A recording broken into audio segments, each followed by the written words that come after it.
अब कीजिए फिजिक्स का डर खत्म। फिजिक्स को याद करें मिनटों में। बड़े से बड़े न्यूमेरिकल सॉल्व कीजिए 1 मिनट में। यहां मिलेगा बोर्ड, नीट और जी।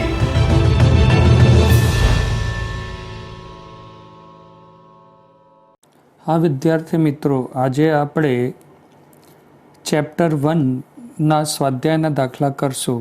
એનામાં સ્વાધ્યાયનો દાખલો નંબર 1.1 જેનું કેલ્ક્યુલેશન વેલ્યુ 2 માર્કની છે। એટલે આ પ્રશ્ન જો પરીક્ષામાં આવે તો 2 માર્કનો આવે। આ પ્રશ્નની અંદર તમે જોયું કે આપણી પાસે 2 વિદ્યુત ભારો ધરાવતા એકબીજાથી 30 સેન્ટીમીટરના અંતરે 2 વિદ્યુત ભારની વચ્ચે બળ કેટલું લાગે, તો આપણે એક વિદ્યુત ભાર આપ્યો છે 2 × 10⁻⁷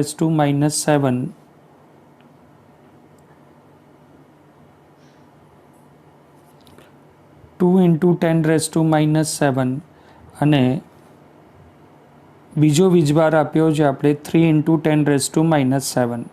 આ બંને વીજભારોને એકબીજાથી 30 સેન્ટીમીટર, ખાસ ધ્યાન રાખવાવાળી વાત છે કે અહીંયા સેન્ટીમીટર આપ્યું છે, જે એસઆઈ એકમ નથી, જેને ફેરવાનું રહેશે, ની વચ્ચે લાગતું બળ કેટલું હશે। તો તમને સારી રીતે ખ્યાલ છે કે જ્યારે 2 વિદ્યુત ભારની વચ્ચે લાગતા બળ એટલે કુલમનું બળ હોય તો કુલમના બળનું સૂત્ર સ્ક્રીન ઉપર તમે જોઈ શકો છો। F = K Q1 Q2/r²। Kની value તમને ખ્યાલ છે કે Kની વેલ્યુ જે થશે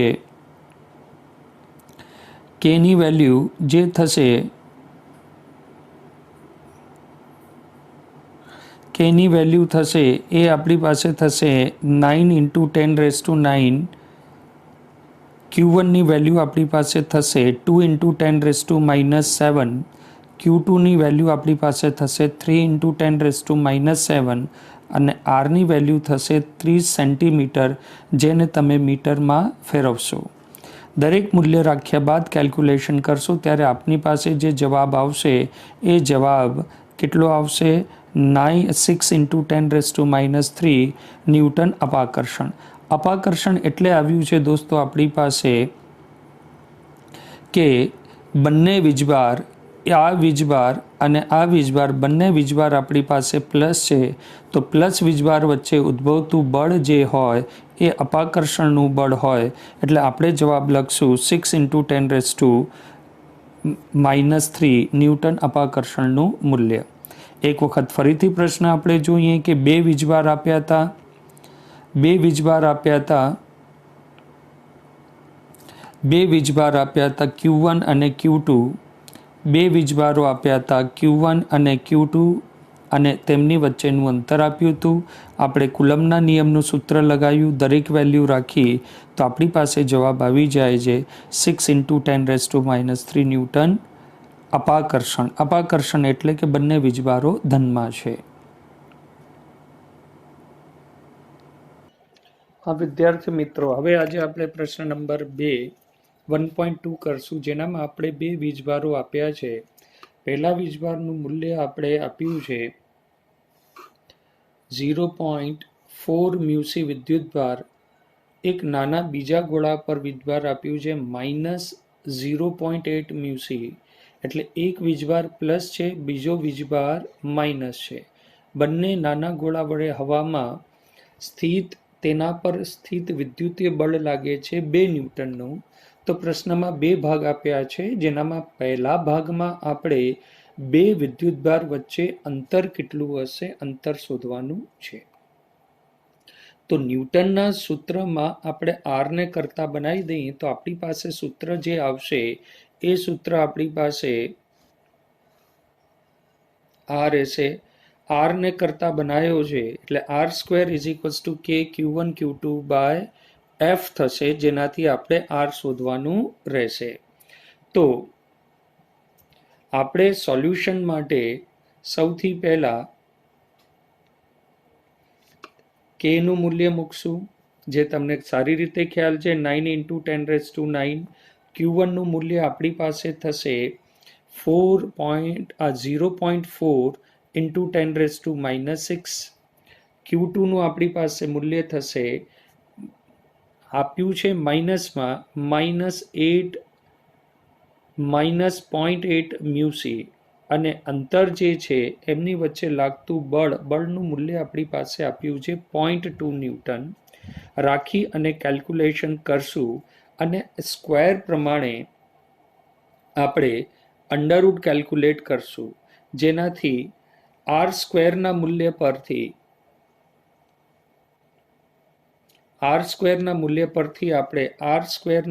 પરથી આરની કેલ્ક્યુલેશન આપણે કરશું. આપણી પાસે આર સ્ક્વેરનું મૂલ્ય 1.4 × 10⁻⁻⁴ આવી ચૂક્યું છે, જેનાથી આપણે આર કેલ્ક્યુલેટ કરશું તો 1.44નો જે અંડરરૂટ આવશે એ 12, 10⁻⁻⁴ માટે 10⁻² મીટર, જેને સોલ્વ કરશું તો આપણી પાસે જવાબ આવી જશે 0.12 મીટર. આપણે પ્રશ્નને ફરીથી ચર્ચા કરીએ તો આપણી પાસે બે વીજભારો આપ્યા હતા. 0.4 મ્યુસી અને 0.8 મ્યુસી, અને તેમની વચ્ચે ઉદ્ભવતું બળ આપણી પાસે 0.2 ન્યૂટન હતું. તો બે વીજભાર વચ્ચેનું અંતર શોધવાનું હતું.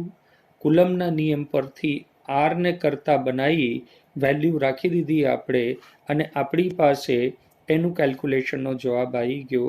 અંતર તેમની વચ્ચે ઉદ્ભવતા બળનું અંતર આપણી પાસે 0.12 મીટર થશે. હવે આપણે આ પ્રશ્નની સેકન્ડ પાર્ટની ચર્ચા કરીએ તો સેકન્ડ પાર્ટમાં આપણે બીજા ગોળા પર પ્રથમ ગોળાને કારણે લાગતું બળ. તો દોસ્તો આ પ્રશ્નનો જવાબ આપણે પ્રશ્નમાં જ આપેલું છે કે ન્યૂટનના ત્રીજા નિયમ પ્રમાણે જો એક ગોળો બીજા ગોળા પર જો બળ લગાડે, એક ગોળો બીજા ગોળા ઉપર જેટલું બળ લગાડે એટલું જ બળ બીજો ગોળો પહેલા ગોળા પર લગાવે, જેથી બંને પર એકબીજાને કારણે લાગતું બળ આપણી પાસે જવાબ અનુસાર 0.2 ન્યૂટન જ હશે. તો આપણે આ પ્રશ્નનો જો સેકન્ડ પાર્ટની ચર્ચા કરીએ તો સેકન્ડ પાર્ટમાં શું લખ્યું છે? ન્યૂટનના ત્રીજા નિયમ પર બંને ગોળા સમાન મૂલ્ય પરસ્પર પણ વિરુદ્ધ દિશામાં બળ લાગે છે. તેથી 0.4 મ્યુસી વિદ્યુતભારના ગોળાના લીધે 0.8 મ્યુસી વિદ્યુતભારના ગોળા પર 0.2 ન્યૂટનનું અપાકર્ષણ બળ લાગશે. અપાકર્ષણ બળ એટલે લાગશે આપણી પાસે કેમ કે એકનો વીજભારનું મૂલ્ય પ્લસ છે, બીજા વીજભારનું મૂલ્ય માઇનસ છે, એટલે તેના પર લાગતું 0.2 ન્યૂટનનું બળ તો બંને માટે છે, પણ બંને એકબીજા ઉપર બળ કેનું લાગશે? આકર્ષણનું લગાડશે, અપાકર્ષણની. બંનેની પ્રકૃતિ પરસ્પર વિરુદ્ધ છે, એટલે જે બળ લાગશે તે આકર્ષણનું બળ ધરાવશે. હવે આના પછી આપણે નેક્સ્ટ પ્રશ્ન પર જઈએ. પ્રશ્ન નંબર 1.3. આ 1.3 પ્રશ્ન એક એવો પ્રશ્ન છે કે જે 2020 માર્ચની બોર્ડની એક્ઝામમાં પૂછાયેલો MCQ છે. એ MCQની આપણે ચર્ચા કરી. આનામાં આપણે કંઈક પ્રશ્નમાં ગુણોત્તરવાળી વસ્તુ આપી છે કે E² GME MP. કે એટલે તમને ખ્યાલ છે, E એટલે તમને ખ્યાલ હશે કે E એટલે આપણી પાસે થશે ઇલેક્ટ્રોન. G તમને ખ્યાલ છે, G એટલે ગુરુત્વીય સ્થિતિ, જેનું મૂલ્ય આપણે 11મા ધોરણમાં ગુરુત્વાકર્ષણના ચેપ્ટરમાં ભણ્યું હતું. ME છે આપણી પાસે માસ ઓફ ઇલેક્ટ્રોન, અને MP જે છે એ તમારી પાસે થશે માસ ઓફ પ્રોટોન. ગુણોત્તર પરિણામ રહિત છે. એને કીધું છે કે આપણે જે આ ગુણોત્તર આપ્યો છે એ પરિમાણિત રહિત છે તેમ ચકાસો. આપણે સાબિત કરવાનું છે કે આના ડાયમેન્શન સૂત્ર, પારિમાણિક સૂત્ર છે નહીં. તો દોસ્તો આ પ્રશ્ન ત્યારે જ થઈ શકે જ્યારે તમારી પાસે દરેકના પારિમાણિક સૂત્રો હોય. તો પહેલાં આપણે આટલા પ્રશ્નની ચર્ચા કરીને પછી આપણે ગુણોત્તર શોધો અને શું સૂચવે છે આનું મૂલ્ય શોધી અને તેના વિશે એનાલિસિસ પણ કરવાનું છે. તો કે નું પારિમાણિક સૂત્ર અહીંયા છે જે તમને યાદ કરવું પડશે. વીજભાર ઇલેક્ટ્રોનનું વીજભારનું Q² થશે.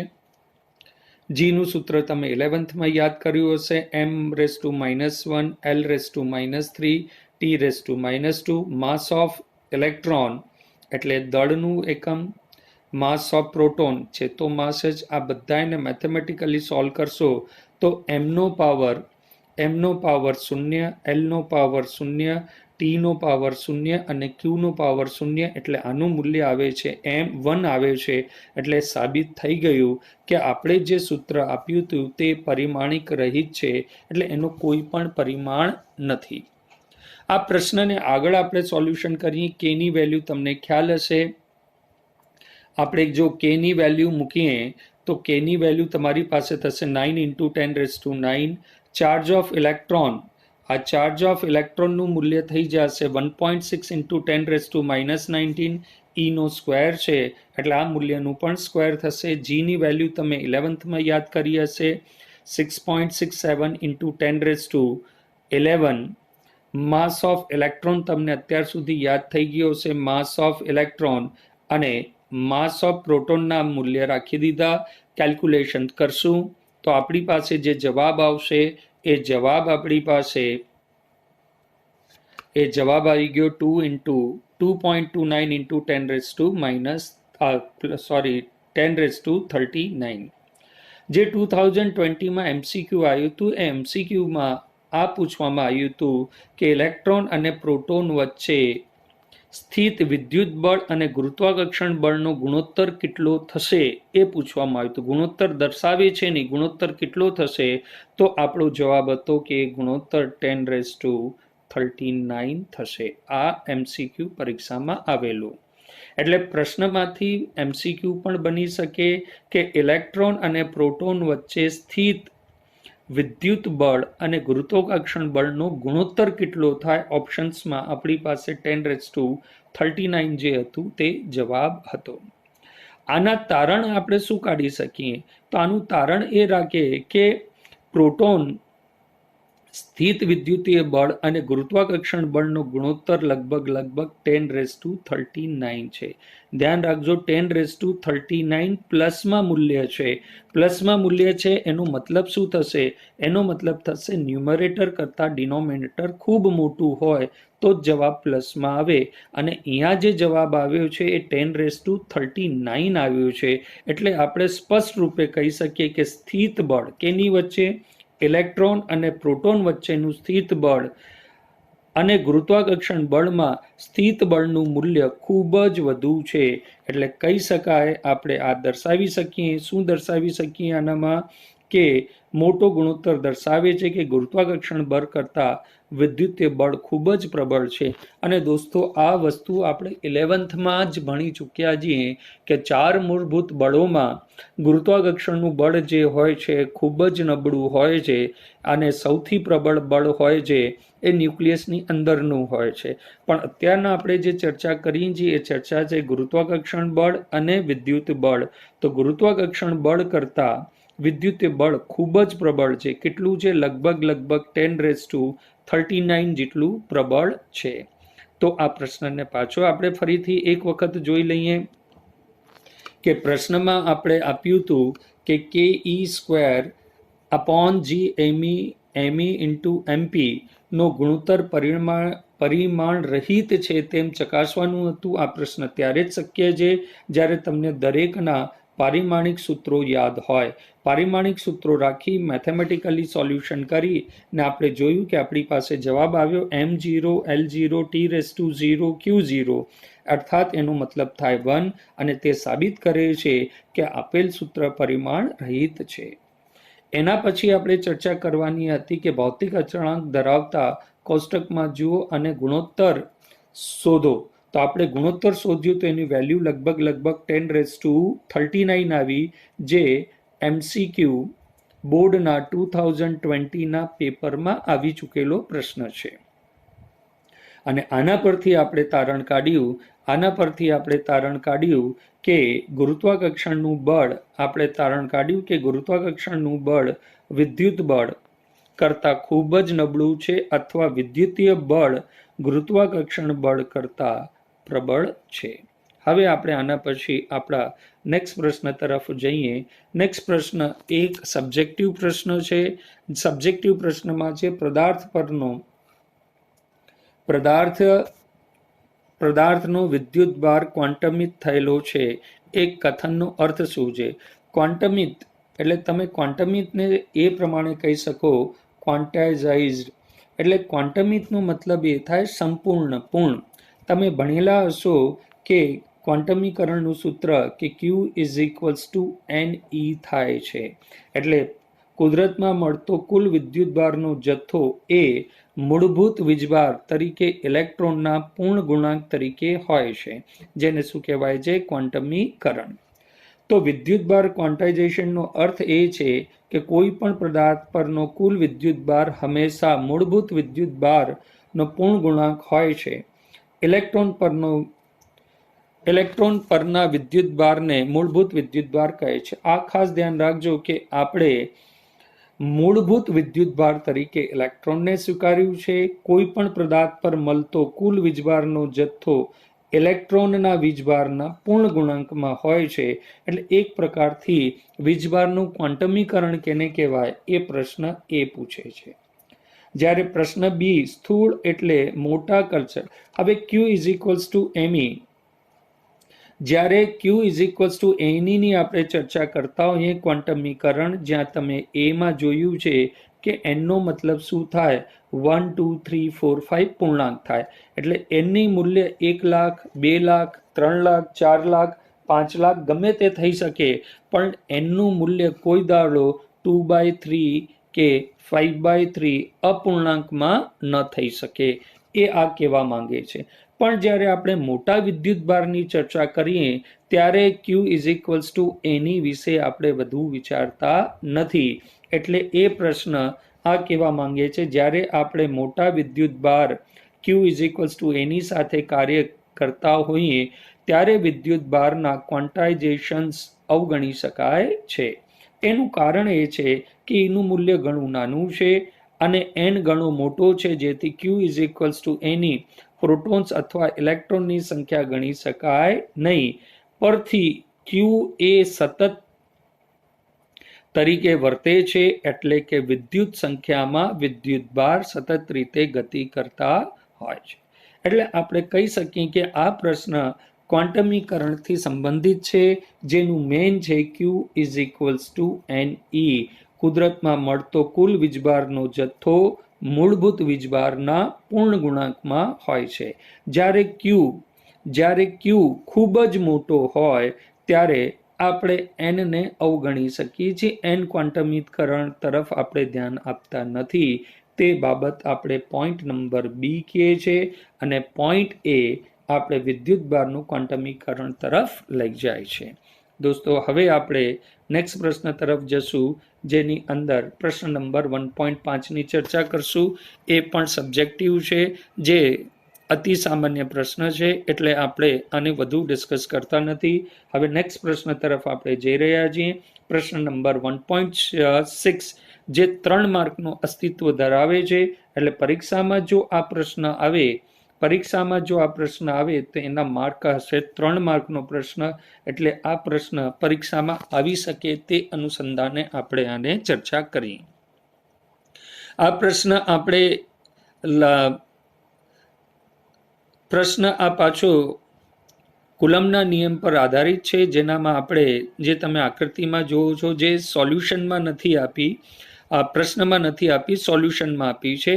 આપણી પાસે 4 વિદ્યુતભાર છે. QA જેનું મૂલ્ય 2 μc, QB જેનું મૂલ્ય -5 μc, અહીંયા પ્લસ માઇનસનું વિશેષ ધ્યાન રાખજો, જે B અહીંયા પણ -5 μc, QC 2 μc અહીંયા છે. એટલે આમ સામેના 2 વીજભાર પ્લસ છે, સામેના 2 વીજભાર માઇનસ છે. D નું મૂલ્ય છે -5 μc અને 10 સેન્ટીમીટર બાજુવાળા ABCD શિરોબિંદુઓ પર લાગેલા છે. એટલે એક ચોરસ છે, એ ચોરસના 4 શિરોબિંદુઓ પર વીજભાર લાગ્યા છે. ચોરસના કેન્દ્ર પર 1 μc નો વીજભાર, અહીંયા તમે 1 μc નો વીજભાર મૂકેલ છે, તેના પર લાગતું બળ, આના ઉપર લાગતું બળ આપણે શોધવાનું છે. ઇન્સોલ્ટ આના પર આ 4 દ્વારા જે બળ લાગશે એ બળની મૂલ્ય આપણે કેલ્ક્યુલેટ કરવાની છે. તો દોસ્તો, આના માટે આપણે ચર્ચા કરી કે આપણી પાસે આ વીજભાર એક ચોરસ લીધું,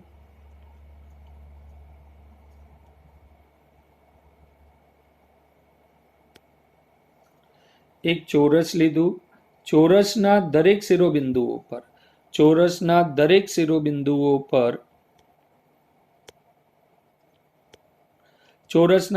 શિરોબિંદુઓ પર આપણે વીજભાર લીધા છે. હવે અહીંયા એ પર જે વીજભાર છે એ પોઝિટિવ છે, સી પર રહેલો વીજભાર પણ પોઝિટિવ છે અને બંનેના મૂલ્ય આપ જોઈ શકો છો સમાન છે. અહીંયા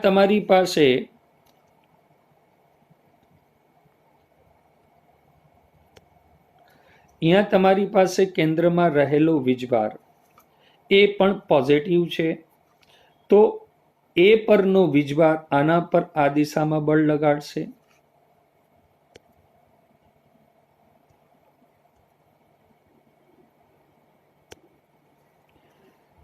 એ પરનો વીજભાર આ દિશામાં બળ લગાડશે અને સી પરનો વીજભાર પણ આ દિશામાં બળ લગાડશે. બંને બળના મૂલ્યો સમાન થશે. કેમ કે વીજભારો સમાન છે, તેમની વચ્ચેનું અંતર સમાન છે, એટલે બંને બળના મૂલ્યો શું થશે? સમાન. એટલે તમે કહી શકશો કે FA અને FC ના મૂલ્યો સમાન પણ પરસ્પર વિરુદ્ધ દિશામાં હોવાથી પરિણામી બળ શૂન્ય થશે. ફરીથી આપણે એક વખત ચર્ચા કરીએ કે એવું કેમ થશે. તો આપણી પાસે સૌથી પહેલા એક ચોરસ,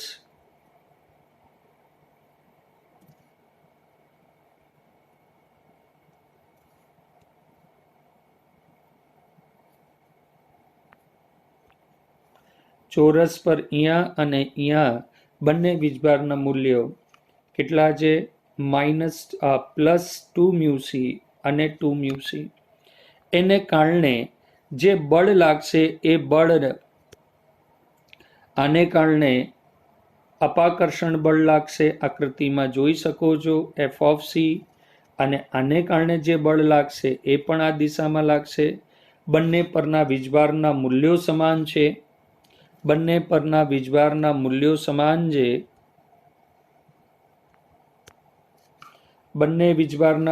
સમાન છે, તેમની વચ્ચેનું અંતર પણ સમાન છે. એટલે કહી શકાય કે FA અને FC દ્વારા O પર લાગતું પરિણામી બળ શૂન્ય થાય છે. એ જ પ્રમાણે તમે કેલ્ક્યુલેટ કરી શકો કે C ના કારણે લાગતું પરિણામી બળ આ દિશામાં હશે અને D ના કારણે લાગતું પરિણામી બળ આ દિશામાં હશે. ઇન શોર્ટ તમે કહી શકો કે C, B અને D દ્વારા લાગતું બળ એકબીજાને શું કરશે? શૂન્ય કરશે. એટલે ફરીથી આપણે એ જ કન્ક્લુઝન પર આવી પહોંચ્યા છીએ કે FB અને FD દ્વારા B દ્વારા આ દિશામાં બળ લાગે છે અને D દ્વારા આ દિશામાં બળ લાગે છે અને બંનેના પરિણામી બળો શું થાય છે? શૂન્ય થાય છે. તે પરથી આપણે કહી શકાય કે તેના પર લાગતું પરિણામી બળ શૂન્ય થશે. ઓકે, ફરીથી આપણે એકવાર પ્રશ્નની ચર્ચા કરીએ કે આપણી પાસે ટોટલ 4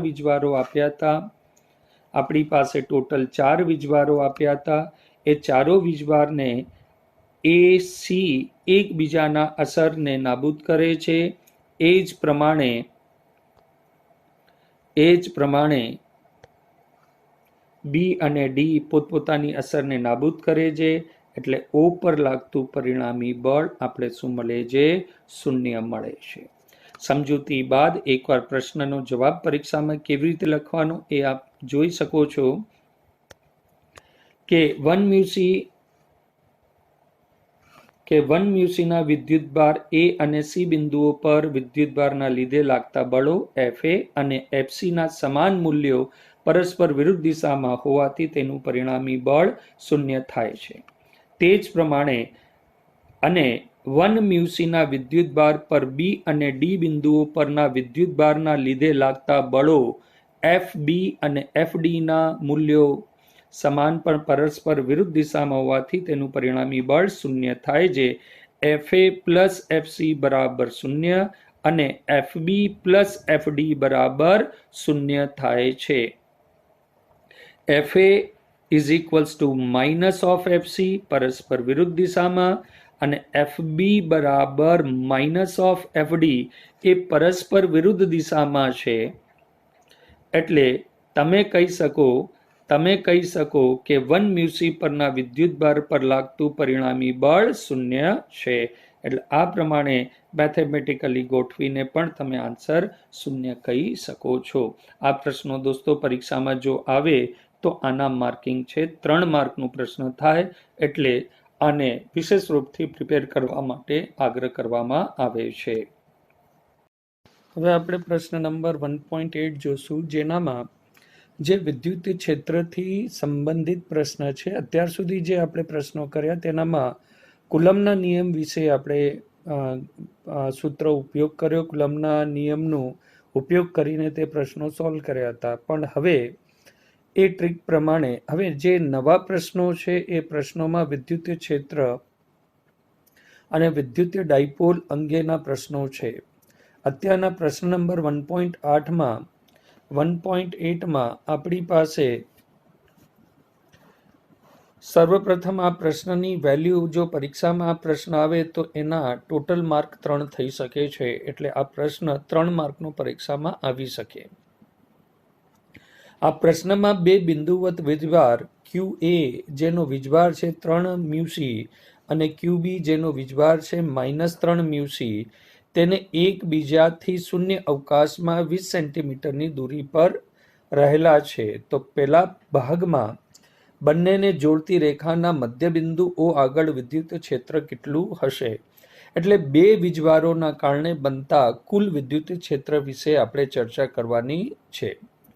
આના માટે તમારી પાસે વિદ્યાર્થી મિત્રો હશે કે પ્લસ વીજભાર હોય એનાથી વિદ્યુત ક્ષેત્ર બહારની દિશામાં નકરતું હોય છે, જે તમે સારી રીતે જાણતા હશો. પ્લસ વિદ્યુતભારથી વિદ્યુત ક્ષેત્ર બહાર તરફ હોય અને માઇનસ વીજભાર હોય તો તેનામાં વિદ્યુત ક્ષેત્રની દિશા અંદરની તરફ હોય છે, જે આપને સારી રીતે ખ્યાલ હશે. તો આ પરથી અહીંયા તમારી પાસે બે વીજભારો આપ્યા છે, ક્યુ એ જેનું મૂલ્ય છે 3 મ્યુસી અને એનું નેચર છે પોઝિટિવ, જેને કારણે ઓ બિંદુ આગળ એની વિદ્યુત ક્ષેત્રની દિશા જેના વિદ્યુત ક્ષેત્રની દિશા આ તરફ હશે. અને બીજો વીજભાર જે છે આપણી પાસે એ માઇનસ વીજભાર હોવાના કારણે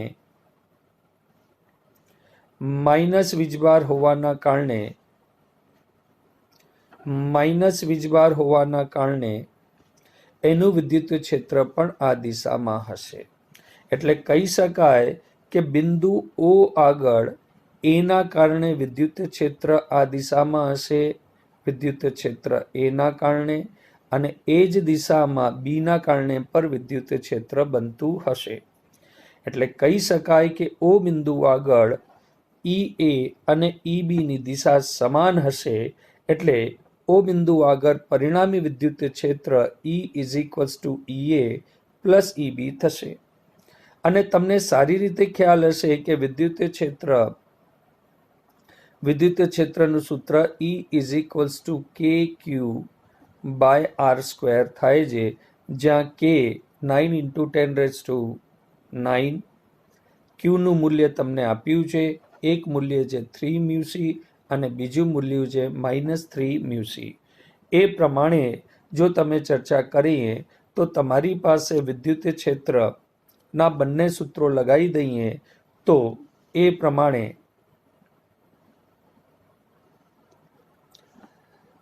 કેનું મૂલ્ય, કે કોમન પણ લઈ શકાય, કેનું મૂલ્ય પણ રાખી શકાય. ક્યુ એનું મૂલ્ય આપણી પાસે થઈ જશે 3 × 10⁻⁶, ક્યુ બીનું મૂલ્ય થઈ જશે 3 × 10⁻⁶, અને બંનેનો અને બંનેનો સરવાળો કરી અથવા કોમન તમને જે પ્રમાણે મેથ્સ સારું લાગે તે પ્રમાણે મેથ્સની કેલ્ક્યુલેશન કરી અને તમે જવાબ લાવી શકો છો. તો પરિણામી મૂલ્ય 54 × 10⁵ ન્યૂટન પર કુલમ્બ આવે છે. ફરીથી આપણે પ્રશ્નની ચર્ચા કરીએ તો પ્રશ્નમાં તમારી પાસે બે વીજભારના મૂલ્ય હતા QA અને QB. બે મૂલ્યો હતા QA અને QB, જેને આકૃતિમાં દર્શાવ્યા અનુસાર એક લાઇનમાં એકબીજાથી 0.2 મીટરના અંતર પર મૂકવામાં આવે છે. તો A પર રહેલા પ્લસ વીજભારના કારણે વિદ્યુત ક્ષેત્ર B તરફ હશે અને B સ્વયં નેગેટિવ હોવાને કારણે એના દ્વારા ઉદ્ભવતું વિદ્યુત ક્ષેત્ર પણ B તરફ હશે. તો બંનેનું વિદ્યુત ક્ષેત્ર એક જ દિશામાં હોવાથી આપણે ફર્ધર કેલ્ક્યુલેશન માટે E = EA + EB થાય છે. વિદ્યાર્થી મિત્રો, અહીંયા ખાસ વિશેષ ધ્યાન રાખવાની છે કે જ્યારે આપણે વિદ્યુત ક્ષેત્ર વિશે ચર્ચા કરી લઈએ, વિદ્યુત ક્ષેત્રની દિશા વિશે ચર્ચા કરી લઈએ તો વીજભાર માઇનસ હોય કે પ્લસ હોય, તમને વીજભાર પ્લસ જ મૂકવાનો રહેશે. કેમ કે દિશા તમે વિચારી લીધી છે. હવે બંનેનું મેથેમેટિકલી કેલ્ક્યુલેશન્સ કરશું. R અંતર, ટોટલ અંતર તમારી પાસે બંનેની વચ્ચેનું ટોટલ અંતર 0.2 મીટર છે. 0.2 મીટર છે. તો મધ્યબિંદુથી જે અંતર થશે A માટે એ થશે 0.1 અને Bનું જે અંતર થશે એ પણ કેટલું થશે 0.1. તો R² એટલે 0.1નો સ્ક્વેર 0.1નો સ્ક્વેર કેલ્ક્યુલેટ કરશું તો તમારી પાસે જે જવાબ છે એ આવી જશે 54 × 10⁵. મેથેમેટિકલી E વેક્ટર = 5.4 × 10⁶ ન્યૂટન પર કુલમ્બ. A ના કારણે દિશા પણ B તરફ છે અને B સ્વયં નેગેટિવ હોવાથી એની દિશા પણ A તરફ છે. એટલે આપણે અહીંયા લખીએ જે દિશા ક્યાં હશે? A થી B તરફ હશે. આપણે પુનઃ એક વખત કેલ્ક્યુલેશન્સ કરી લઈએ કે A પરનો વીજભાર પોઝિટિવ, B પરનો વીજભાર નેગેટિવ, બંનેને કારણે વિદ્યુત ક્ષેત્ર B તરફ જશે અને દરેકનું મૂલ્ય E = KQ/R² થાય છે. બીજા પ્રશ્નમાં એવું કીધું છે, બીજા ભાગમાં કે 1.5 ન્યૂટન 1.5 × 10⁻⁹ કુલમ્બ માન ધરાવતો એક ઋણ પરીક્ષક વિદ્યુત ભાર આ બિંદુએ મૂકવામાં આવે. એટલે O બિંદુ ઉપર તમે કયો વીજભાર મૂકશો? નેગેટિવ વીજભાર મૂકશો. તો તેના પર લાગતું બળ કેટલું થશે? તો તેના પર લાગતું બળ શોધવા માટે આપણી પાસે O બિંદુ પર વિદ્યુત ક્ષેત્રમાં કોઈ વીજભાર પર લાગતું બળ F = કેટલું થાય? Q × E. આ જે Q વીજભાર છે એનું મૂલ્ય તમારી પાસે આપેલું છે 1.5 × 10⁻⁹ કુલમ્બ અને વિદ્યુત ક્ષેત્ર તમે હમણાં જ કેલ્ક્યુલેટ કર્યું એ પ્રમાણે તમે એની બંને વેલ્યુ મૂકી દો તો આન્સર આવી જાય. પર જો આનામાં વીજભાર આપણે કેલ્ક્યુલેટ કરી લેવું કે આપણે જે વીજભાર મૂક્યું એનું મૂલ્ય છે -1.5 × 10⁻⁹ કુલમ્બ. જો તમે માઇનસ સાઇનને અવગણી શકો તો દિશા તમને જાતે બતાવવાની રહેશે. કેમ કે નેગેટિવ વીજભાર પર વિદ્યુત ક્ષેત્રની દિશામાં બળ લાગતું હોય છે. વિદ્યુત ક્ષેત્ર પ્લસ વીજભારને વિદ્યુત ક્ષેત્રની દિશામાં બળ લાગે, જ્યારે માઇનસ વીજભારને વિદ્યુત ક્ષેત્રની વિરુદ્ધ દિશામાં બળ લાગે છે. તેની ખાસ નોંધ લેવી. ફરીથી આપણે ચર્ચા કરીએ કે પ્લસ વીજભારને વિદ્યુત ક્ષેત્રની દિશામાં બળ લાગે છે, જ્યારે માઇનસ વીજભારને વિદ્યુત ક્ષેત્રની વિરુદ્ધ દિશામાં બળ લાગે છે. તે જાણકારી આપણી પાસે હોવી જોઈએ. તો આના સોલ્યુશનમાં જો તમે માઇનસ સાઇનને અવગણીને કેલ્ક્યુલેશન કરો તો પણ સાચું રહેશે. સૂત્ર Q લાગશે. Q0 વીજભારને વિદ્યુત ક્ષેત્ર E માં મૂકવામાં આવે તો એના પર લાગતું બળ F = QE થાય છે. હવે ક્યુનું મૂલ્ય મૂક્યું, ઈનું મૂલ્ય જે તમે અહીંયા કેલ્ક્યુલેટ કર્યું હતું એ જ મૂલ્ય તમે અહીંયા મૂકી શક્યું છે અને એ જ મૂકવાનું છે. તો વીજભાર આપણી પાસે આવેલો છે, વિદ્યુત ક્ષેત્ર આપણે કેલ્ક્યુલેટ કર્યું છે, બંનેનો ગુણાકાર કરશો તો આપણી પાસે જવાબ આવી જશે -8.1 ઇન્ટુ 10⁻⁻8. અને જો માઇનસ સાઇન તમે અવગણ્યું હોય તો તમારો જવાબ આવશે 8.1 ઇન્ટુ 10⁻³ તો એ સમયે તમને વિદ્યુત ક્ષેત્ર કેવું પડશે? O થી A તરફ લાગતું હશે. આમ ઋણ વીજભાર પર વિદ્યુત ક્ષેત્રની વિરુદ્ધ દિશામાં બળ લાગે છે. તે તમને જાણકારી હોય તો તે નીચે નોંધ કરવાની રહેશે. એટલે આ પ્રશ્નમાં તમારી પાસે બે નોલેજ ટેસ્ટ કરવામાં આવ્યા. પ્રથમ નોલેજમાં તમને વિદ્યુત ક્ષેત્ર વિશે સૂત્ર યાદ છે કે નહીં? એ FE = KQ/R². અને જ્યારે બીજા ભાગમાં તમારું સૂત્ર ટેસ્ટ નોલેજ ટેસ્ટ કરવામાં આવ્યું કે સૂત્ર F = QE. એટલે જ્યારે તમે પ્રશ્ન સોલ્વ કરો ત્યારે તમારી પાસે સોલ્યુશન્સમાં આ બે નોલેજ ટેસ્ટ કરવામાં આવે છે કે વિદ્યુત ક્ષેત્ર અને વિદ્યુત ક્ષેત્રમાં કોઈ વીજભાર પર લાગતું બળના મૂલ્યો કેટલા હોય તે વિશે જાણકારી પૂછવામાં આવી છે. તો આ પ્રશ્નનું પરીક્ષામાં મૂલ્ય 3 માર્કનું છે. તો વિદ્યાર્થી મિત્રો આને ખાસ તરીકે કરશો, કેમ કે આ ચેપ્ટરથી 3 માર્કના પ્રશ્ન પૂછાવાના વધુ ચાન્સીસ હોય છે. તો પ્રશ્ન નંબર 1.8માં આપણી પાસે બે નોલેજ લેવામાં આવ્યા. બે સૂત્ર વિશે જાણકારી અંગે આપણે માહિતી પૂછવામાં આવી. E = KQ/R² અને F = QE. હવે આપણે નેક્સ્ટ પ્રશ્ન તરફ જઈશું, જેની અંદર પ્રશ્ન નંબર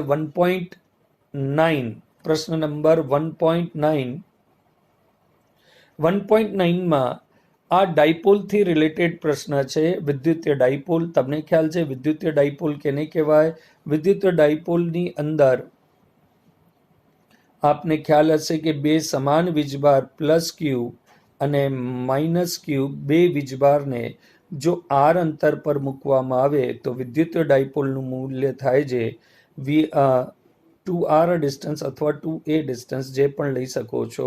ત્યારે વિદ્યુતીય dipole moment P = Q × 2R. ઘણી બુકમાં R ની જગ્યા A લેવામાં આવે છે, જેનાથી કોઈ સૂત્રમાં ફરક પડતો નથી. વિદ્યુતીય ડાયપોલ મોમેન્ટ વિદ્યુતીય ડાયપોલ કેને કહેવાય? કે સમાન બે વીજભારો જેના મૂલ્ય સમાન હોય પણ પ્રકૃતિ પરસ્પર વિરુદ્ધ હોય, અર્થાત એક પ્લસ હોય અને એક માઇનસ વીજભાર હોય, તેમની વચ્ચેનું અમુક અંતર પર મૂકવામાં આવે તો બનતી રચનાને વિદ્યુતીય ડાયપોલ કહે છે. આ પ્રશ્નમાં તમારી પાસે એક તંત્રમાં બે વિદ્યુત ભાર QA જેનું મૂલ્ય તમને આપ્યું છે 2.5 × 10⁻⁻7 કુલમ અને બીજો વીજભાર જે છે QB જેનું મૂલ્ય છે -2.5 × 10⁻7 કુલમ અને તેના યામ આપ્યા છે. એક 0 0 -15 0 0 -15 x0 y0 અને z એટલે zx ઉપર -15 પર એક વીજભાર છે અને બીજો વીજભાર 0 0 અને 15 પર છે. એટલે કહી શકાય કે QA જે છે એ -15 પર છે. તો આપણે આયરું એ વીજભાર ક્યાં મૂક્યો છે? તમે 0 0 -15, જ્યારે વર્ટિકલ એક્સિસને આપણે zx + z અને -zx કીધા છે. તો આ પ્રમાણે આપણે જે વીજભારો મૂક્યા છે એ વીજભારો આપણી પાસે એક વીજભાર A જેના યામ છે 0 0 -15 એટલે -z એક્સિસ ઉપર એ વીજભારને મૂકવામાં આવ્યો છે, જેનું મૂલ્ય 2.5 × 10⁻⁻7 છે. જ્યારે બીજા વીજભારને 0 0 +15 ઉપર એટલે z અક્ષની +15 ઉપર તમે વીજભારોને ગોઠવ્યા છે. આમ જોવામાં આવે તો બંને વીજભાર વચ્ચેનું અંતર કેટલું થઈ જશે? 30 સેન્ટીમીટર. કેમ કે આ 15 અને આ 15, તો તમારી પાસે 2A અથવા 2R નું મૂલ્ય કેટલું થશે? 30 સેન્ટીમીટર જેટલું. તો તમારી પાસે એક વીજભાર, બેમાંથી ગમે તે વીજભારનું મૂલ્ય લ્યો 2.5 ઇન્ટુ 10⁻⁻7 અને બંને વીજભાર વચ્ચેનું અંતર તમને આપી દીધું 15 વત્તા 15 એટલે કેટલું થઈ જશે 30 સેન્ટીમીટર. તો શું કરવાનું છે રહેલા છે તો તંત્રનો કુલ વિદ્યુત ભાર અને વિદ્યુત ડાયપોલની ચાક માત્રા શોધો. તો દોસ્તો એક વાત ધ્યાન રાખજો કે વિદ્યુત ડાયપોલ ગમે તે વિદ્યુત ડાયપોલ હોય તેના પરનો કુલ વીજભારનો જથ્થો શૂન્ય થાય, કેમ કે જેટલો પ્લસ ક્યુ છે એટલો જ માઇનસ ક્યુ છે. તો જ્યારે પણ તમે ટોટલ કરશો તો કેટલી થશે પ્લસ ક્યુ, ટોટલ કેટલી થશે, total is equals to plus Q plus minus Q, એટલે હંમેશા સરવાળો કેટલો આવશે, શૂન્ય જ આવશે. આ વસ્તુ ધ્યાન રાખવાની. પણ પરીક્ષામાં સોલ્યુશન આપણે આ પ્રમાણે લખવાનું કે તંત્ર પરનો કુલ વીજભાર કેટલો થશે, તંત્ર પરનો કુલ વીજભાર થશે Q is equals to Q A plus Q B. બંનેના મૂલ્ય રાખશો, મેથેમેટિકલી કેલ્ક્યુલેશન કરશો તો શૂન્ય, અથવા તમે ડાયરેક્ટ પણ લખી શકો કે વિદ્યુત ડાયપોલ પરનો કુલ વીજભાર ક્યુ ટોટલ તમારી હંમેશા શૂન્ય થાય છે. હવે વિદ્યુત ડાયપોલ મુમેન્ટ કોઈ બહુ મોટો પ્રશ્ન નથી. વિદ્યુત ડાયપોલ મુમેન્ટ આપણી પાસે P vector is equals to Q into 2a થાય. 2a આપણે ડાયરેક્ટ કાઢી લીધું છે, 15 વત્તા 15 તમે ધારો તો વેક્ટર નોટેશન પણ વાપરી શકો, અથવા મેન્યુઅલી એક વાક્ય લખી અને તમે કહી શકો કે ભૌમિતિક રચના પરથી તમે કહી શકો કે બંને વીજભાર વચ્ચેનું અંતર 15 વત્તા 15 બરાબર 30 સેન્ટીમીટર. અથવા જો તમે સારી રીતે લખવા માંગતા હો તો આવી રીતે વેક્ટર કેલ્ક્યુલેશન પણ કરી શકો છો. અને વેક્ટર કેલ્ક્યુલેશન ન કરી તો આપણે હમણાં જે જોયું હતું કે ભૌમિતિક પરથી લખી શકાય છે કે બંને વીજભાર વચ્ચેનું અંતર 30 સેન્ટીમીટર થાય છે. તો ડાયપોલ મુમેન્ટનું સૂત્ર P ઇઝ ઇક્વલ્સ ટુ ક્યુ, ક્યુ એટલે કોઈ પણ એક વીજભારનું મૂલ્ય જેનામાં તમને પ્લસ માઇનસ રાખવાના હોતા નથી. 30 સેન્ટીમીટર છે, જેને મીટરમાં ફેરવી અને રાખશો, ગુણાકાર કરશો તો તમારી પાસે જવાબ આવી જશે. સેન્ટીમીટર નથી દોસ્તો, આ કુલમ પર મીટર છે. જલ્દી વાંચવામાં ઘણી વખત વિદ્યાર્થીઓ CM ને સેન્ટીમીટર વાંચે છે, પણ વિદ્યુત ડાયપોલનું એકમ કુલમ મીટર હોવાથી ધ્યાન રાખજો. એકમ CM તો છે જ, પણ કુલમ મીટર છે. અને ડાયપોલમાં પોઝિટિવ અને નેગેટિવ વીજભાર હોય તો ડાયપોલની દિશા નેગેટિવથી પોઝિટિવ તરફ હોય છે. તો આની દિશા A થી B તરફ થશે.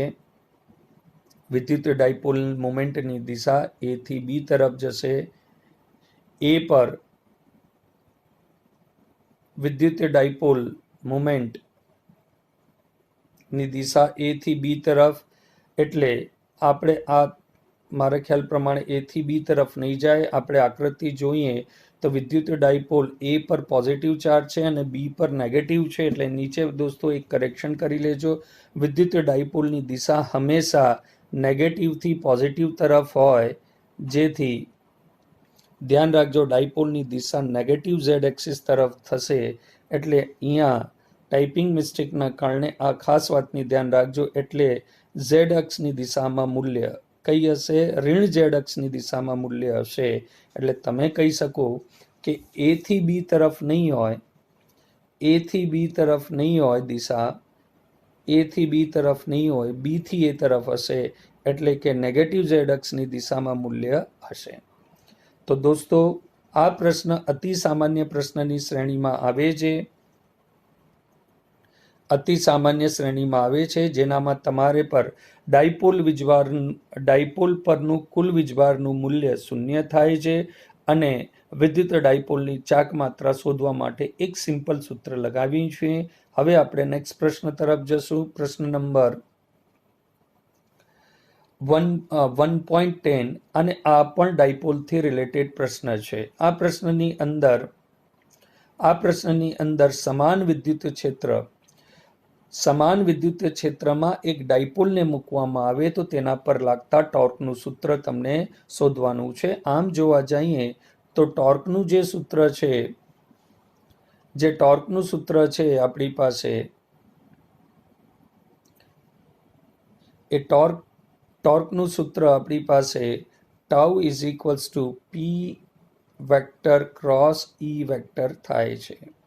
એટલે જો ક્રોસ પ્રોડક્ટને આપણે સોલ્વ કરીએ તો જે સૂત્ર બનશે tau is equals to P E sine theta બનશે. તો આપણે આપેલ પ્રશ્નની અંદર 4 × 10⁻⁻9 કુલમ મીટર ડાયપોલની ચાક માત્રા આપણી પાસે પ્રશ્નને આપણે હજી એક વખત જોઈએ. પ્રશ્નની અંદર આપણે આપ્યું છે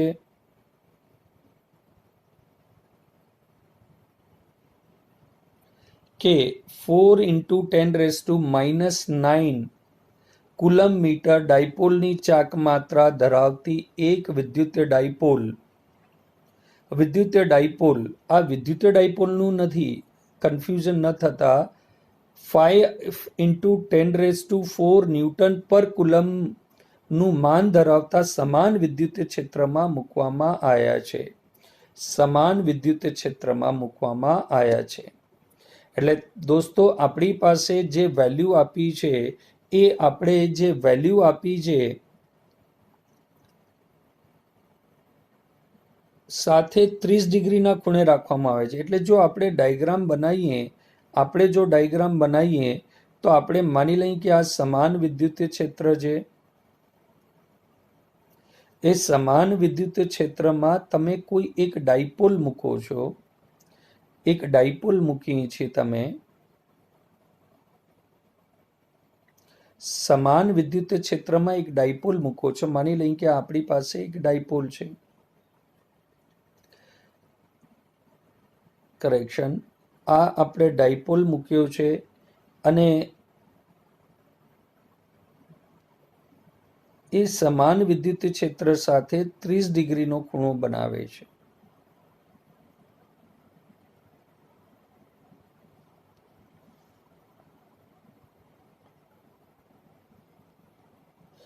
આ જે ખૂણો છે એ આપણે 30 ડિગ્રીનો મળે છે. તો વિદ્યુતીય ક્ષેત્ર ઈ સાથે ડાયપોલ જે ડાયરેક્શન બનાવે છે, ડાયપોલની દિશા નેગેટિવથી પોઝિટિવ તરફ હોય તો નિશ્ચિત રૂપથી આ દિશામાં ડાયપોલ સાથે એ ખૂણો કેટલો બનાવે છે? 30નો. તો આના પર ઉદ્ભવતું ટોર્ક આપણે શોધવાનું છે. ફરીથી આપણે ચર્ચા કરીએ.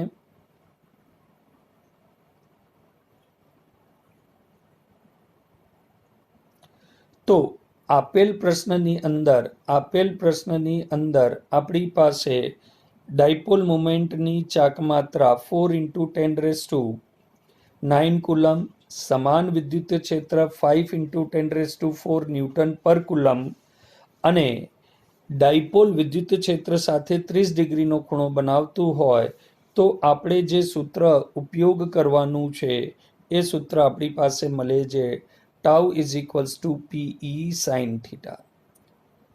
Torque tau is equals to P E sine theta. આ સૂત્રમાં જો આપણે વેલ્યુ રાખીએ તો વેલ્યુ મુજબ આપણી પાસે પીનું મૂલ્ય આપણે આપ્યું છે 4 × 10⁹, ઈનું મૂલ્ય આપણે આપ્યું છે 5 × 10⁴ અને સાઇન થીટામાં થીટાનું મૂલ્ય આપણે આપ્યું છે 30 ડિગ્રી. દરેકની કેલ્ક્યુલેશન્સ કરશું. આપણે ફરીથી ચર્ચા કરીએ તો આપણી પાસે tau is equals to P E sine theta. Mathematically solution કરીએ તો આપણી પાસે જવાબ tau is equals to 10⁻⁴ newton metre પ્રાપ્ત થાય છે. ફરીથી આપણે પ્રશ્નની એક વખત ચર્ચા કરીએ કે એક ડાયપોલ જેની ચાક માત્રા આપી હતી, એક વિદ્યુતીય ક્ષેત્ર જેનું મૂલ્ય આપ્યું હતું, તે વિદ્યુતીય ક્ષેત્રમાં એક ડાયપોલને 30 ડિગ્રીના ખૂણે ગોઠવવામાં આવે તો તે ડાયપોલ પર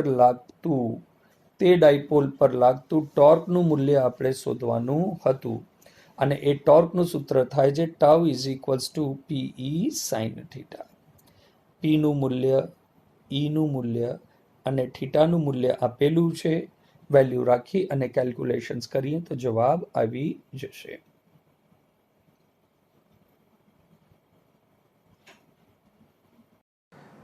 હવે પ્રશ્ન નંબર 1.15 વિશે ચર્ચા કરીએ, જેનામાં એક વિદ્યુતીય ક્ષેત્ર આપણે આપેલું છે. વિદ્યુતીય ક્ષેત્રનું મૂલ્ય E is equals two 3 × 10³ newton પર કુલમ્બ આપેલું છે. હવે વિદ્યુતીય ક્ષેત્રનું મૂલ્ય તો આપણે આપેલું છે. એ વિભાગમાં શું કહેવામાં આવે છે કે YZ સમતલ, આકૃતિમાં તમે જોઈ શકો છો, YZ સમતલને સમાંતર જેનું સમતલ હોય તેવા 10 સેન્ટીમીટરની બાજુવાળા ચોરસમાંથી આ ક્ષેત્રનું ફ્લક્સ કેટલું હશે? એટલે સીધો પ્રશ્ન જે છે આપણે ફ્લક્સ વિશે કરવામાં આવ્યો છે. ફ્લક્સનું સૂત્ર વિદ્યાર્થી મિત્રો તમને સારી રીતે ખ્યાલ હશે. phi is equals to E vector dot A vector. તો phi is equals to E vector dot A vector, જ્યાં E અને A vector વચ્ચેનો જે ખૂણો હોય છે એ અતિ મહત્વપૂર્ણ હોય છે. અને અહીંયા જે ખાસ ધ્યાન રાખવાવાળી વાત એ છે કે જો કોઈ તમારી પાસે સમતલ હોય તો સમતલનું ક્ષેત્રફળ સદિશ અર્થાત A વેક્ટર એ સમતલને લંબરૂપ હોય છે, જેનું નોલેજ તમારી પાસે હોવું જોઈએ.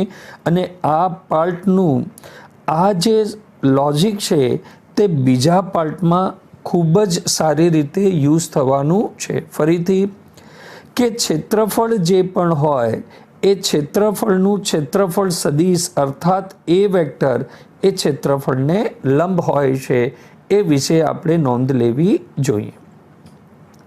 અત્યારના આપણી પાસે ફ્લક્સનું સૂત્ર કેલ્ક્યુલેટ કરવાનું છે, ફ્લક્સની વેલ્યુ ગણવાની છે. તો phi is equals to E vector, જેનું મૂલ્ય તમને સીધું આપ્યું છે 3 × 10³ ડોટ A વેક્ટર. A વેક્ટરનું મૂલ્ય પણ આપણે એ વેક્ટરનું મૂલ્ય નથી આપ્યું, આપણે A આપ્યું છે. એ A પરથી આપણે A વેક્ટર શોધવાનું છે. જો તમે આકૃતિમાં જો તો XY સમતલ એટલે YZ સમતલ, આ Y અક્ષ અને આ Z અક્ષમાં એક સમતલ છે.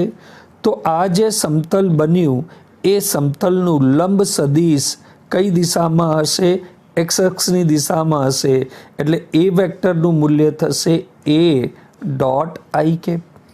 કેમ કે ક્ષેત્રફળ સદિશનું મૂલ્ય આપણે X અક્ષની દિશામાં મળે છે.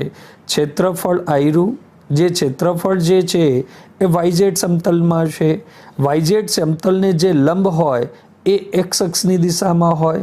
તો ક્ષેત્રફળ સદિશનું મૂલ્ય થાય, ક્ષેત્રફળ સદિશ થાય A ડોટ તેની દિશા X અક્ષમાં હોવાને કારણે આપણે શું લખશું? I cap. હવે ક્ષેત્રફળની બાજુની લંબાઈ 10 સેન્ટીમીટર છે. તો ચોરસનું ક્ષેત્રફળ લંબાઈ ગુણ્યા પહોળાઈ થાય એટલે એ પ્રમાણે થશે 100 સેન્ટીમીટરનો સ્ક્વેર, જેને તમે મીટરમાં ફેરવશો તો કેટલું આવશે? 0.1 સ્ક્વેર. ક્ષેત્રફળ X અક્ષની ક્ષેત્રફળ સદિશ જે છે એ X અક્ષની દિશામાં હોવાથી તેનું મૂલ્ય આપણે લેવું પડે 10⁻² ઓફ I કેપ. કેમ કે ક્ષેત્રફળ આપણે જોયું કે ક્ષેત્રફળ જે છે X અક્ષની દિશામાં છે. એ જ પ્રમાણે E વેક્ટર જે છે X અક્ષની દિશામાં હોવાથી તેનું મૂલ્ય પણ આપણે લખી શકીએ E vector is equals to E dot I cap. એટલે બંને સદિશ આપણી પાસે આવી ગયેલા છે. બંને સદિશનું મૂલ્ય થશે A vector is equals to 10⁻² I cap અને E વેક્ટરનું મૂલ્ય થશે 3 × 10³ I કેપ. બંનેનો સૂત્રમાં મૂલ્ય રાખી અને જો આપણે કેલ્ક્યુલેશન કરી લઈએ તો આપણે જવાબ તરફ જઈ શકીએ છીએ. તમે 11thમાં ભણ્યું હશે દોસ્તો, I dot I cap I dot I cap નું મૂલ્ય થાય 1. 3 ન્યુમેરિકલ વેલ્યુનું ગુણા કરશું તો એનો જવાબ આવશે 30. આઈ ડોટ આઈ કેપ થશે 1 એટલે 30 ઇન્ટુ 1 1 થશે અને ફ્લક્સનો એકમ થઈ જશે newton metre square upon coulomb. તેથી આપણે પહેલા પ્રશ્નનો જવાબ, પહેલા ભાગનો જવાબ, જેનામાં આપણે ક્ષેત્રફળ સાથેનું ફ્લક્સ શોધવાનું હતું, જેનું મૂલ્ય આપણી પાસે આવે છે 30 ન્યૂટન મીટર સ્ક્વેર પર કુલમ. બીજો ભાગ છે જે એ થોડોક ટ્વિસ્ટેડ છે, કેમ કે તેનામાં થોડીક વાક્ય રચના સાથે આપણે રમવું પડશે.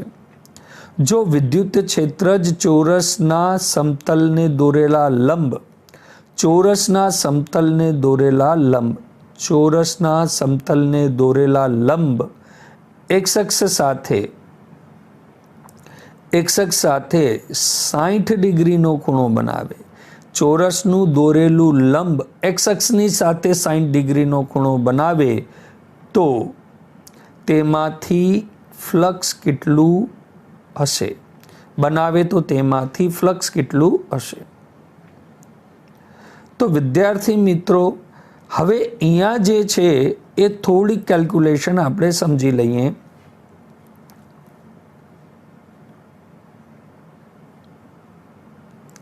જે ચોરસ છે એનો લંબ એક્સ અક્ષ સાથે, માની લઈએ કે ચોરસનો લંબ એક્સ અક્ષની સાથે, તો જો આ ચોરસ હોય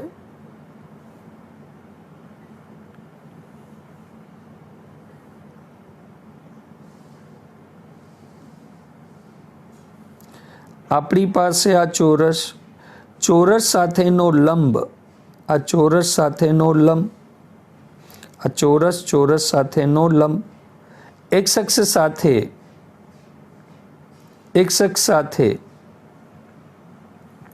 60 ડિગ્રીનો ખૂણો બનાવે, એક્સ અક્ષ સાથે 60 ડિગ્રીનો ખૂણો બનાવે, એનો મતલબ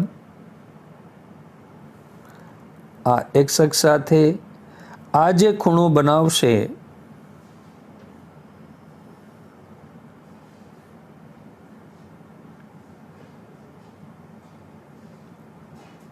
એક્સ અક્ષ સાથે 60 ડિગ્રીનો ખૂણો બનાવશે. ફરીથી આપણે એક વખત ડ્રો કરીએ, કેમ કે એ ખૂણા વિશે જો ચર્ચા નહીં કરીએ તો આપણે કેલ્ક્યુલેશન વ્યવસ્થિત રૂપે નહીં કરી શકીએ. આપણી પાસે આ સમતલનું ક્ષેત્રફળ સદીશ 90 ડિગ્રીના ખૂણે, એ એક્સ અક્ષ સાથે 60 ડિગ્રીનો ખૂણો બનાવે છે. આ એક્સ અક્ષ સાથે 60 ડિગ્રીનો ખૂણો બનાવે છે. આ ખૂણો આપણી પાસે કેટલાનો આવી ગયો? 60 ડિગ્રી.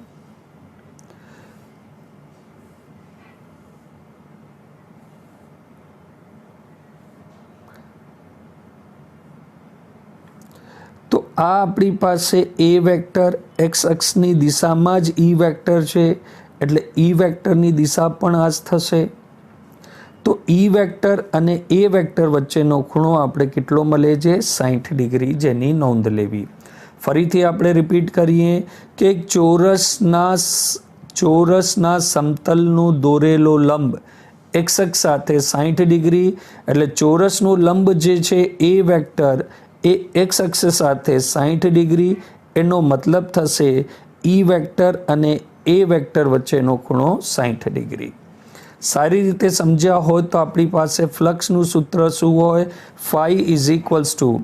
ફ્લક્સનું સૂત્ર થશે phi is equals to E A, dot product હોવાથી થશે ઈ એ કોસ થીટા. ઈનું મૂલ્ય આપ્યું છે, એનું મૂલ્ય આપ્યું છે, અને થીટા આપણે હમણાં સિમ્પલ ડાયાગ્રામ વિશે જોયું હતું, એ કેટલું આવ્યું? 60 ડિગ્રી. દરેકની મેથેમેટિકલી વેલ્યુ મૂકી અને જો તમે કેલ્ક્યુલેશન કરશો તો આપ પાસે જવાબ આવી જશે. 15 ન્યૂટન મીટર સ્ક્વેર પર કુલમ. તો દોસ્તો, અહીંયા જે છે એ આપણી પાસે ફ્લક્સ વિષયનો પ્રશ્ન છે. ફ્લક્સમાં સૌથી પહેલાં આપણે એક સૂત્ર વાપર્યું phi is equals to E vector dot A vector, જેના પહેલા પાર્ટમાં આપણે સારી રીતે ભણ્યા કે ઈ વેક્ટર જે હોય છે એ સમતલને લંબ હોય છે. ઈ અને એ બંને એક જ દિશામાં હોવાથી થીટા આપણે શૂન્ય મળે છે. Phi is equals to E vector dot A vector પરથી આપણે લખી શકાય phi is equals to E A cos theta. Theta બંને સમાંતર હોવાથી કોસ થીટા શૂન્ય થશે અને કોસ 0 ઇઝ ઇક્વલ્સ ટુ 1 થાય છે, જેથી આપણે પહેલા પ્રશ્નનો અતિ સામાન્ય જવાબ મેળવી શકીએ છીએ વેક્ટર નોટેશન પરથી. અને બીજા પાર્ટમાં આપણી પાસે મળે છે કે ઈ અને A2 વચ્ચેનો ખૂણો 60 ડિગ્રી થાય છે, જેથી ફ્લક્સનું સૂત્ર સિમ્પલ સૂત્ર લગાવી કેલ્ક્યુલેશન દ્વારા આન્સર પ્રાપ્ત કરી શકાય છે. પરીક્ષામાં દોસ્તો આ પ્રશ્ન જો આવે છે તો આ પ્રશ્નનું મૂલ્ય 3 માર્કનું થાય છે, જેથી વિશેષ નોંધ લેવી કે આ પ્રશ્ન પણ 3 માર્કનો છે. અને simple concept phi is equals to E dot A, phi is equals to E A cos theta, જ્યાં થીટા તે ઈ અને એ વચ્ચેનો ખૂણો છે. ક્ષેત્રફળ સદિશ હંમેશા ક્ષેત્રફળને લંબ હોય તે બાતનું વિશેષ નોંધ લેજો. ક્ષેત્રફળ સદિશ સદૈવ લંબ હોય છે, જેને તમે એ વેક્ટર કહો છો, જેનું વિશેષ ઉપયોગ સેકન્ડ પાર્ટમાં થયો છે, જે આપણા માટે આ પ્રશ્નને પરીક્ષા પ્રમાણે અગત્યનો પ્રશ્ન બનાવે છે, જેના મૂલ્ય 3 માર્ક છે.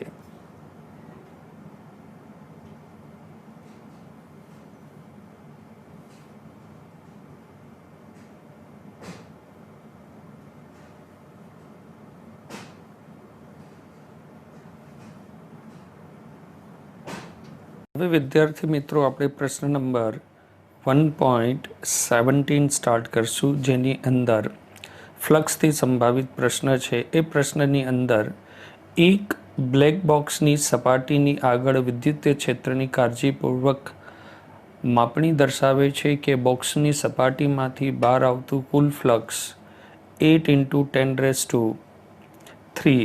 ન્યૂટન મીટર સ્ક્વેર પર કુલમ્બ છે.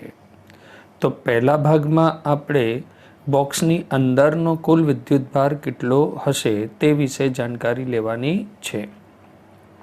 તો વિદ્યાર્થી મિત્રો, આપને ખ્યાલ છે કે ગૌસના પ્રમેય પરથી આપણે કહી શકીએ કે phi is equals two Q/ε0. આપણે Q શોધવાનું છે, તો Qને કરતા બનાવશું તો Q is equals to phi × ε0. ની વેલ્યુ આપને ખ્યાલ હશે 8.85 × 10⁻12 અને ફ્લક્સની વેલ્યુ આપી છે. બંનેનો ગુણાકાર કરી અને આપણે મેથેમેટિકલી જવાબ લઈ શકીએ છીએ કે Q is equals two 0.07 μc. ફરીથી આપણે એક વખત પ્રશ્નને રિવાઇઝ કરીએ કે કોઈ એક બોક્સ આપ્યું છે, એ બોક્સની અંદરથી વિદ્યુત ક્ષેત્રની કાળજીપૂર્વક માપણી દર્શાવે છે કે બોક્સની સપાટીમાંથી બહાર આવતું કુલ ફ્લક્સ ફાઈ આપણે 8.0 × 10⁻³ ન્યૂટન મીટર સ્ક્વેર પર કુલમ્બ આપ્યો છે. તો બોક્સની અંદર કેટલો વીજભાર હશે તે આપણે ગણવાનું છે. તો ગૌસના પ્રમેય પરથી phi is equals two Q/ε0 થી આપણે Qને કરતા બનાવીએ તો Q is equals to phi × ε0. ની વેલ્યુ આપણે યાદ હોવી જોઈએ 8.85 × 10⁻12 અને ફાઈ આપણે આપ્યો છે 8.0 × 10⁻³ મેથેમેટિકલી આપણે કેલ્ક્યુલેશન બાદ જવાબ પ્રાપ્ત કરી શકીએ છીએ.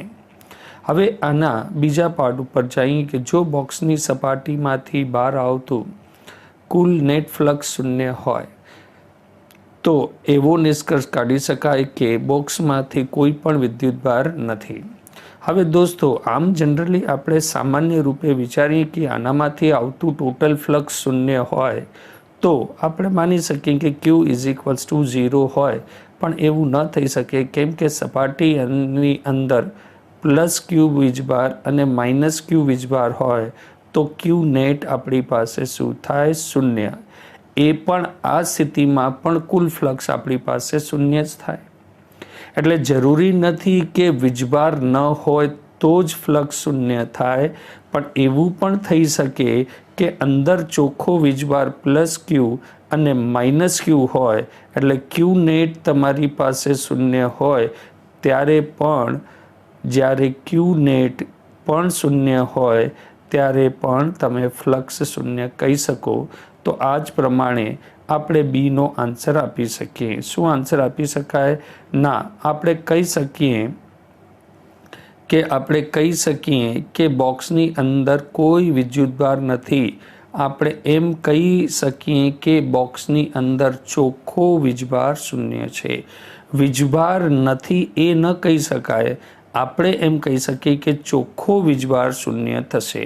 ચોખ્ખો વીજભાર શૂન્ય થશે મતલબ કે ક્યુ નેટ શૂન્ય હોય તો પણ ફ્લક્સ શૂન્ય થઈ શકે. કેમ કે પ્લસ ક્યુ અને માઇનસ ક્યુ, પ્લસના કારણે બહાર હશે, માઇનસના કારણે વિદ્યુત ક્ષેત્ર અંદર હશે. પરિણામી ફ્લક્સ, અંદર આવતું ફ્લક્સ અને બહાર આવતું ફ્લક્સ શૂન્ય હોવાથી કહી શકાય કે સપાટીની અંદર, વસ્તુની અંદર વીજભાર તો છે પણ નેટ વીજભાર શૂન્ય હોય તો ફ્લક્સ શૂન્ય થઈ શકે. એટલે આપણે કહી શકાય કે બોક્સની અંદર વિદ્યુતભાર નથી એમ ન કહી શકાય. આપણે શું કહેવું પડે કે ચોખ્ખો વીજભાર શૂન્ય છે.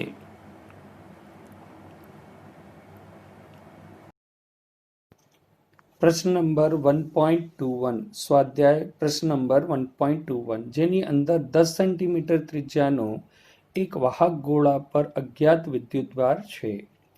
ગોળાના કેન્દ્રથી 20 સેન્ટીમીટર દૂરના બિંદુએ વિદ્યુત ક્ષેત્ર -1.5 × 10³ ન્યૂટન પર કુલમ ત્રિજ્યાવર્તી દિશામાં અંદર તરફ હોય તો ગોળા પરનો કુલ વિદ્યુતભાર કેટલો હશે? આપણે ગોળા પરનો કુલ વિદ્યુતભાર વિશે ચર્ચા કરવાની છે. ગોળાની ત્રિજ્યા આપણે આપી છે 10 સેન્ટીમીટર. તેના કેન્દ્રથી 20 સેન્ટીમીટરની દૂરી પર ઉદ્ભવતું વિદ્યુત ક્ષેત્ર ત્રિજ્યાવર્તી અંદરની તરફ જે છે એ -1.5 × 10³ ન્યૂટન પર કુલમ છે, જે એની દિશા અંદર તરફ છે. તો ગોળા પરનો કુલ વિદ્યુતભાર કેટલો હશે તે આપણે શોધવાનું છે. વિદ્યાર્થી મિત્રો, અહીંયા લાગવાવાળા બે કોન્સેપ્ટ છે, જે કોન્સેપ્ટની ચર્ચા કરી પછી આપણે સોલ્યુશન તરફ આગળ વધશું. આપણી પાસે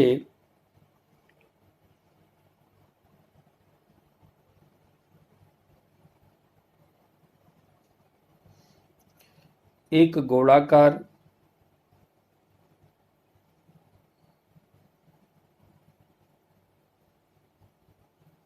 જેનામાં વિદ્યુત ક્ષેત્ર અંદરની તરફ છે. તો વિદ્યુત ક્ષેત્ર અંદરની તરફ હોય ત્યારે સ્પષ્ટ છે કે ગોળા પરનો જે વીજભાર હોવો જોઈએ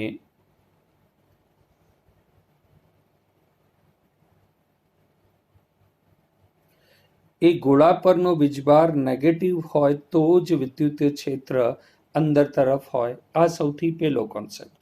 શું કોન્સેપ્ટ છે કે એક ગોળા પર જો વિદ્યુત ક્ષેત્ર અંદર તરફ હોય તો ગોળા પર નિશ્ચિત રૂપથી એક વિદ્યુત ક્ષેત્ર અંદરની તરફ છે તો ગોળા પર જે વીજભાર હોવો જોઈએ તે નેગેટિવ હોવો જોઈએ. બીજો કોન્સેપ્ટ એ આપણે વાપરશું કે જ્યારે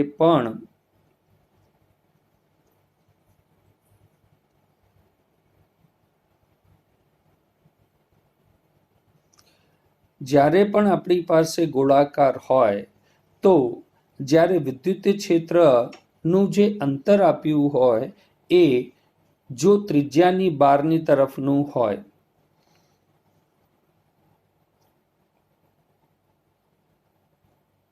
અત્યારના એની ત્રિજ્યા આપી છે 10 સેન્ટીમીટર અને ગોળાના કેન્દ્રથી બિંદુ છે 12 તરફ, એટલે બિંદુ ગોળાના કેન્દ્રથી બહાર તરફ છે, ગોળાની સપાટીથી બહાર છે, ત્યારે આપણે એવું માની લેવામાં આવે છે કે ગોળા પરનો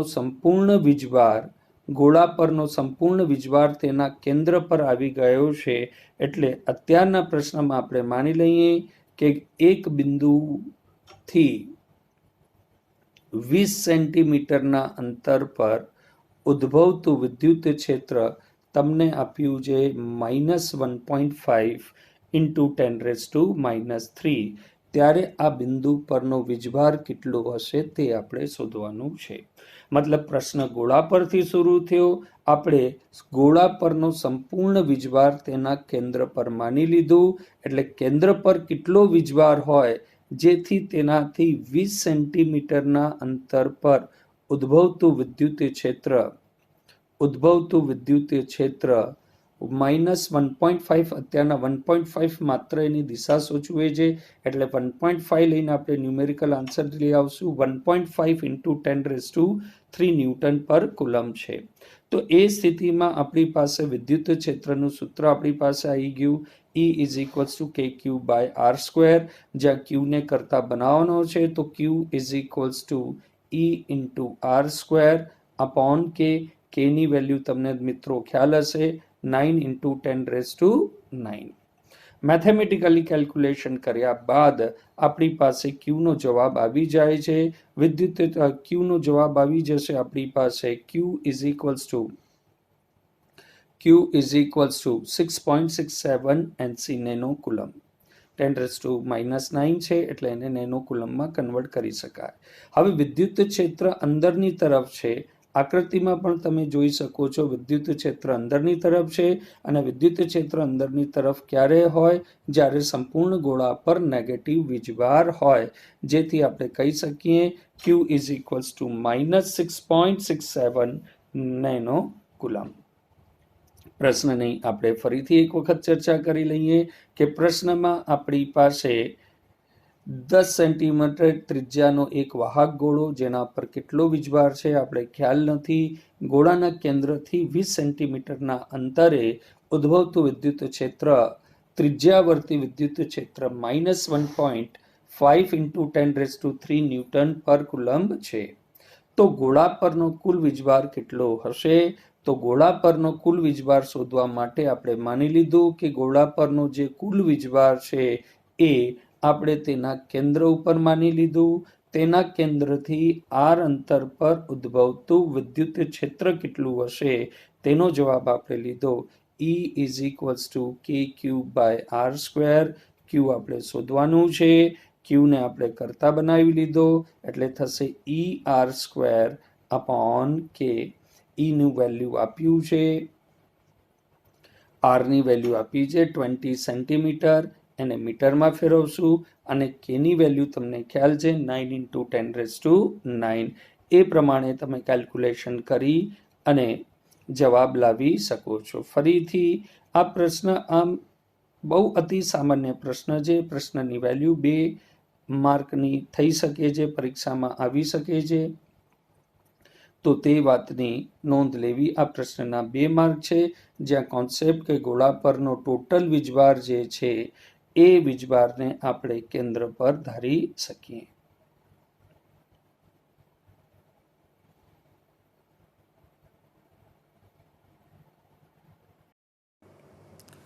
પ્રશ્ન નંબર 1.22, જેની અંદર 2.4 મીટર વ્યાસ ધરાવતા એક સમાન વિદ્યુતભારિત ગોળા પરનો વિદ્યુતભારની પૃષ્ઠ ઘનતા 80 μc/મીટર² છે.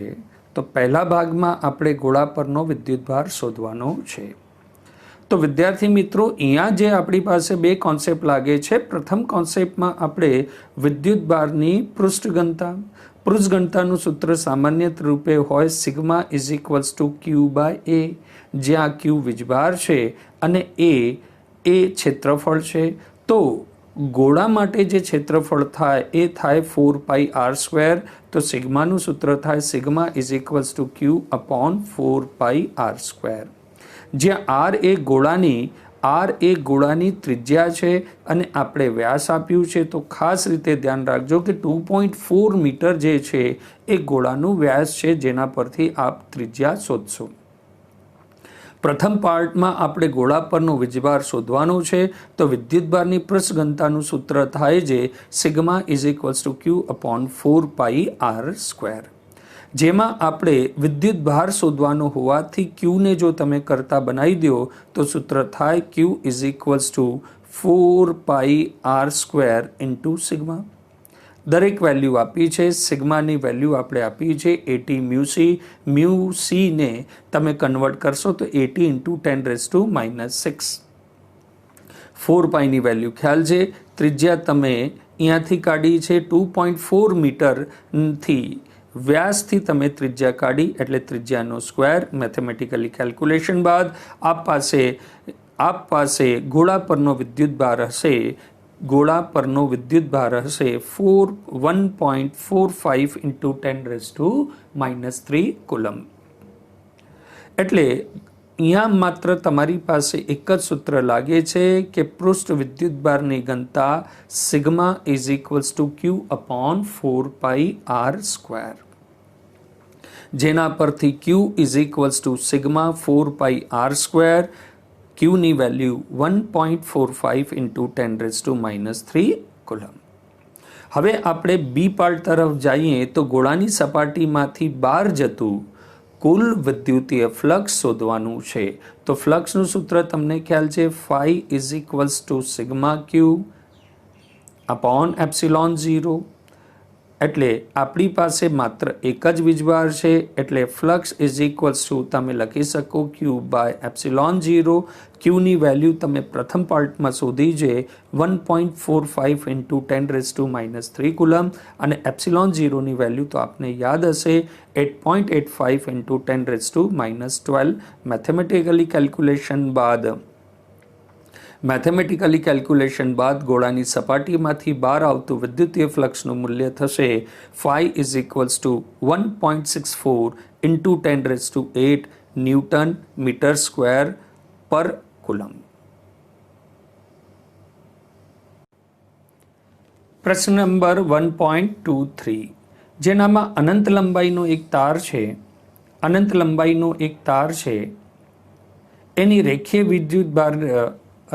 વિદ્યુતભાર 2 સેન્ટીમીટરના અંતરે 9 ઇન્ટુ 10⁴ ન્યૂટન પર કુલમનું વિદ્યુત ક્ષેત્ર ઉત્પન્ન કરે છે. તો રેખીય વિદ્યુતભારની ઘનતા આપણે કેટલી છે તે ગણવાની છે.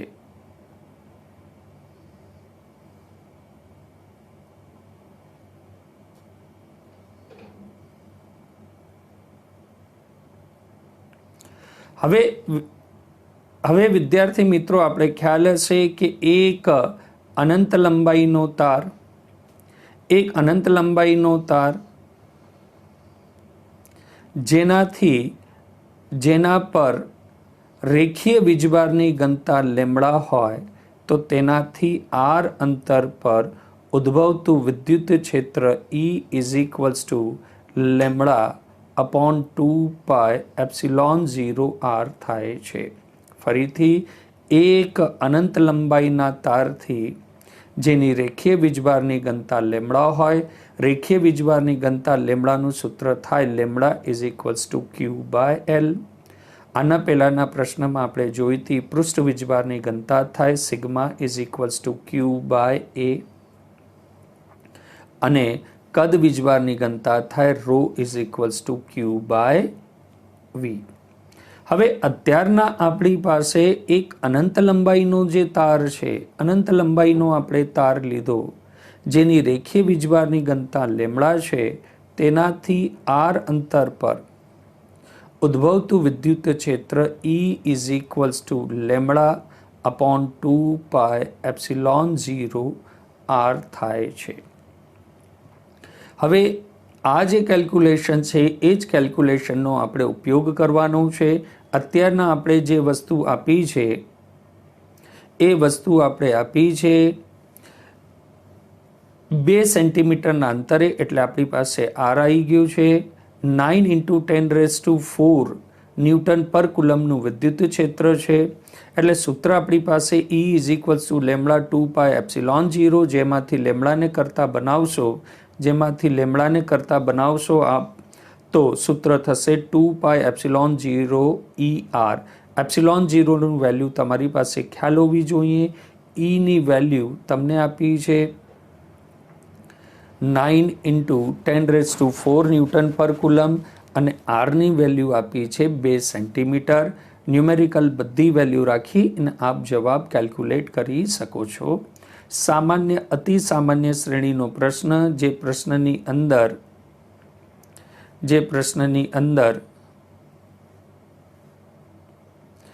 પ્રશ્નની અંદર આપ પાસે એક સૂત્ર હતું. એ સૂત્ર કેવું હતું આપણી પાસે? E is equals to lambda upon 2πε0r, જેમાંથી લેમડાને કરતા બનાવી લેશો તો એ થઈ જશે 2πε0r ઇન્ટુ E. દરેક વેલ્યુ મૂકી કેલ્ક્યુલેશન કરશો તો લેમડાનો જવાબ આવી જશે 0.1 μc પર મીટર. એટલે અતિ સામાન્ય પ્રશ્નની અંદર તમારી પાસે માત્ર એક જ કોન્સેપ્ટ લાગે છે કે અનંત લંબાઈના તારથી r અંતર પર ઉદ્ભવતું વિદ્યુત ક્ષેત્ર કેટલું હોવું જોઈએ, જે છે લેમડા અપોન 2πε0r. લેમડા એ તાર પરની રેખીય વીજભારની ઘનતા છે. अब कीजिए फिजिक्स का डर खत्म. फिजिक्स को याद करें मिनटों में. बड़े से बड़े न्यूमेरिकल सॉल्व कीजिए 1 मिनट में. यहाँ मिलेगा बोर्ड, नीट और